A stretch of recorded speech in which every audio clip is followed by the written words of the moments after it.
a war against Iraq. Is that exactly, because they never know what Saddam Hussein will do. And Saddam Hussein was busy building his offensive weapons and chemical weapons that he used against Iran anyway in that 1988 he had war. already done that.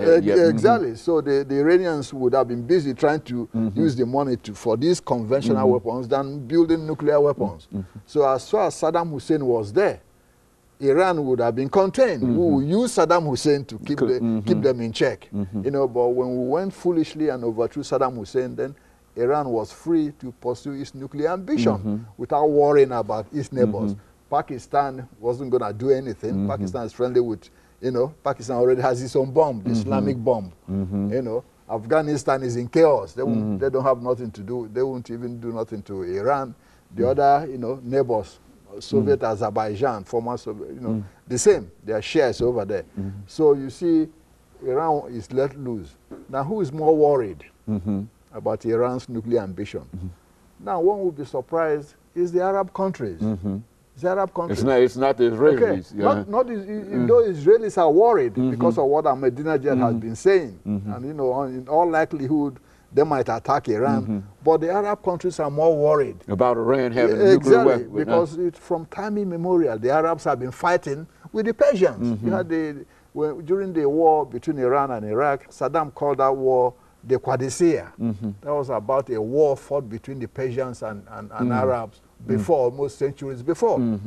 So countries like Egypt, Jordan, Saudi Arabia, Kuwait, Bahrain, Oman, all of them are worried about Iran having the nuclear weapon because the Iranians might use it as an intimidating thing against the Arab countries. Wouldn't this be a good Arab core to use, for the West to use in terms of trying to work with these individuals, individual countries, to keep Iran from moving farther toward a nuclear weapon? Would that be a good method of trying to check Iran now? Well, yes, but then those Arab countries don't have the wherewithal militarily on their own, so that's the problem. But the fear is this: if Iran obtains this nuclear weapon, as it's trying to do now, in all likelihood, Egypt will move. Okay, Egypt has the means and all that. Egypt will move to acquire them, and probably Pakistan might, smuggle some to Egypt or from North Korea.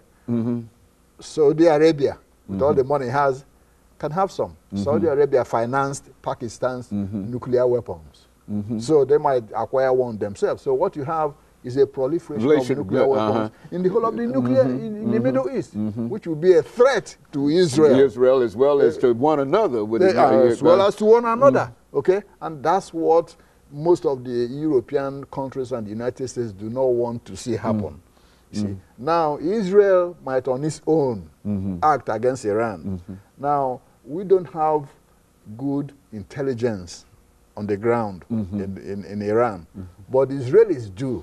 Because during the Shah's regime, Israel had an embassy in Tehran, and the Shah was on good terms with the Israelis. The Israeli secret police, the Mossad, and the Iranian secret police, the Savak, had good relationship. They cooperated with each other, exchanged information to keep an eye on the Arab countries, okay? Because Israel was in conflict with the Arab countries.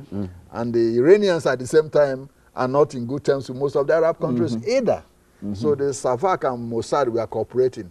So when the Shah was overthrown, some of those Mossad agents were still in Iran. We've got 2 minutes. So they know what's happening. We've got 2 minutes, Dr. Madu. What should be our policy now? I mean, what can we do? I mean, as a policy of the Western countries?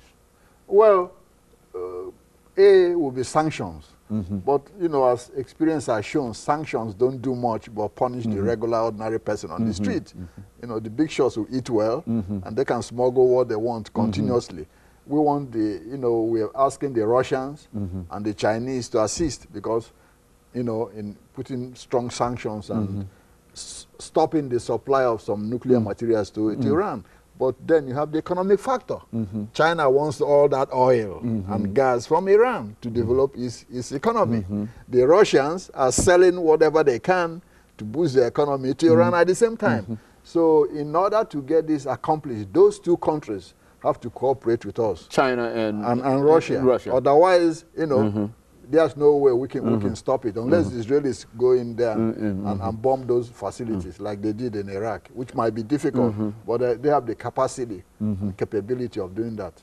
And so in a real sense, we're sort of in a real hole in reference to Iran in terms of it developing its own nuclear weapon. We have very little leeway in terms of controlling that. That's correct. And that's, like I said, that's why we should not have overthrown Saddam Hussein to begin with. We would have had at least you know, somebody around there to use and keep an eye on them.